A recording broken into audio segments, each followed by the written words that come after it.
ముందుగా మీకు అలాగే ప్యానల్ ఉన్న పెద్దలకి నమస్కారం సార్. స్టేట్మెంట్స్ పక్కన పెడితే ఇక్కడ ఎవరైనా ఫస్ట్ యాక్సెప్ట్ చేయాల్సింది ఏంటంటే మనం ఎన్నుకున్నప్పుడు ప్రజలు అసెంబ్లీకి వచ్చి మాట్లాడాల్సిన రైట్ ఉందా లేదా ప్రజల పక్షాన అని ఫస్ట్ ఆ మాటకైతే నాకు వైసీపీ పెద్దల నుంచి రావాలి. ఎందుకంటే అధికార ప్రతినిధులుగా మా స్టాండ్ ఏంటంటే పార్టీ ఇచ్చిన లైన్ ని మేము ఇక్కడ తీసుకురావడమే. అధిష్టానానికి నేను అడుగుతున్నాను, ఎందుకంటే వైసీపీ అధికార ప్రతినిధి కదా ఇది అడగాల్సింది అధిష్టానాన్ని అడగాలి. ఎందుకంటే ఆవిడ కూడా మాలాగే పార్టీ ఇచ్చిన ఇన్స్ట్రక్షన్స్ మీద మాట్లాడేవాళ్లే. ఒక రైట్ ఇచ్చినప్పుడు ప్రజలు మిమ్మల్ని ఎన్నుకున్నప్పుడు ప్రజాప్రతినిధులుగా మీరు ఉన్నప్పుడు మీరు బయట ప్రెస్ కాన్ఫరెన్స్లు పెట్టడము, రోడ్డుకు వచ్చి ధర్నాలు చేయడము, ఏందో శవరాజకీయాలు చేయడం ఇవన్నీ కాదు కదా. 11 స్థానాల్లో మిమ్మల్ని గెలిపించారు. సో రాష్ట్ర ప్రయోజనాల కోసం అక్కడ మీరు క్వశ్చన్ చేస్తే మీకు ఆన్సర్ దొరుకుతుంది. రాష్ట్రం మొత్తం మీ వైపు చూస్తున్నారు. ఎందుకు అసెంబ్లీకి జగన్మోహన్ రెడ్డి గారు కానీ గెలిచిన మిగతా 10 మంది రావట్లేదు ఎందుకు? మాకు హోదా కల్పిస్తేనే వస్తాను అనే నాయకుడు ఎంతవరకు ప్రజల కోసం పనిచేస్తాడు? ఎంత నిబద్ధతగా ఉంటాడు? మిమ్మల్ని గెలిపించింది ప్రజల హోదా కోసం మీరు గెలిచారా?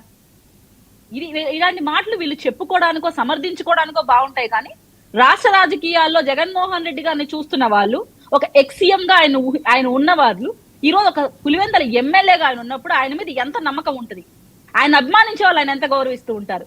ఆయన అక్కడ మాట్లాడితే ఎలా ఉంటది? వీళ్ళు ఒకేసారి ఎజంప్షన్ చేసుకుంటారు, మమ్మల్ని అవమానిస్తారేమో, మాకు టైం ఇవ్వరేమో, మమ్మల్ని కించపరుస్తారేమో, గతంలో మేము ఏదైతే చేశామో అలాంటి క్రిటిసిజమే మాకు కూడా అక్కడ వస్తుందేమో. ఈ ఊహాజనికమైన ఆన్సర్స్ కి ఎవరు ఆన్సర్ చేయలేరు.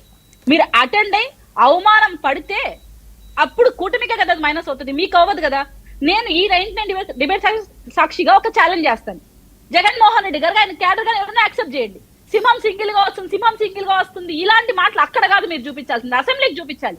ఇప్పుడు సింహం కదా మీరు, జగన్మోహన్ రెడ్డి గారు మీరు ఎలివేషన్ ఇస్తున్నారు కదా, సింహంగా రండి, సింగిల్ గా చూద్దాం మిమ్మల్ని ఎవరు ఆపుతారో. ఇక్కడ ఎవరు ఆపే ప్రయత్నం చేయట్లేదు. ఈయన వల్ల మిగిలిన 10 మందికి కూడా వాళ్ళ నియోజకవర్గాల్లో చెడ్డ పేరే వస్తుంది. జగన్మోహన్ రెడ్డి గారు కూడా ఆయన ఎన్నో సర్వేలు చేసుకుని ఈ క్యాండిడేట్లను డిసైడ్ చేసుకొని ఉంటారు. వీళ్ళే మాకు ఎమ్మెల్యే ఆస్పిరెంట్స్ గా మా సింబల్ మీద గెలుస్తారు అనే నమ్మకంతో ఈ రోజు వాళ్ళు కూడా నియోజకవర్గాల్లో మొహం చూపించుకోలేక చాటు మాటగా తిరగాల్సిన అవసరం వస్తా ఉంది. ఈ రోజు ఇప్పుడున్న అధికార ప్రతినిధులు కూడా ఏమని సమర్థించుకొని మాట్లాడతారు? ఒక బాధ్యత పదవిలో ఉంటూ మీరు అసెంబ్లీకే రావడానికి భయపడుతుంటే మేము బయట గంట ప్రెస్ మీట్ పెట్టాము, ఒక చోట మేము కూర్చొని ధర్నా చేశాము, అవన్నీ ఎవరికి కావాలి? మీకున్న హక్కును మీరు ఎందుకు కాలు రాసుకుంటూ మీరు ప్రజల పక్షాన మాట్లాడి మీకు రైట్ ఉన్న ఎందుకు మాట్లాడలేకపోతున్నారు? ఒకే ఒక స్ట్రైట్ ఆన్సర్, వైసీపీలో ఎవరున్నా మేము అడిగేది మీకు హోదా కావాలన్నా, ప్రజలు ఇచ్చిన గౌరవం కావాలన్నా. ప్రజలు మీకు 11 సీట్లు ఇచ్చారు కదా, ఆ 11 సీట్లు వచ్చి మాట్లాడండి. మీరు కూర్చొని అక్కడ ఒకవేళ మిమ్మల్ని ఆపితే ఆ చెడ్డ పేరు కూటమికి వస్తుంది, మీకు రాదు. ప్రజల పక్షాన మాట్లాడిన జగన్మోహన్ రెడ్డి గారు మేము ఎలివేషన్ ఇచ్చుకోవచ్చు.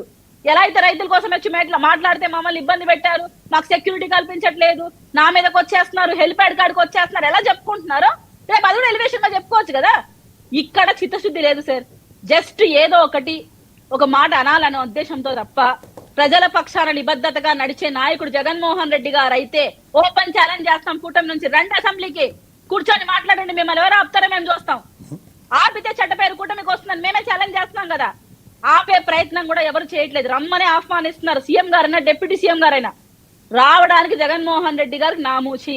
అక్కడ పవన్ కళ్యాణ్ గారిని చూడాలన్నా జగన్మోహన్ రెడ్డి గారికి భయం, చంద్రబాబు నాయుడు గారు చూడాలని జగన్మోహన్ రెడ్డి గారు భయం. ఎందుకంటే గతంలో ఈయన ఎలాంటి మాటలు అదే అసెంబ్లీ సాక్షిగా వ్యక్తిగత విమర్శలు చేశారో ఈ రోజు అటువంటి విమర్శలు చేస్తారేమో అన్న భయంతోనే ఆయన రాలేకపోతున్నారు. కానీ కూటమి ప్రభుత్వంలో అంత దిగజాడు రాజకీయాలు చేసే నాయకులు లేరు.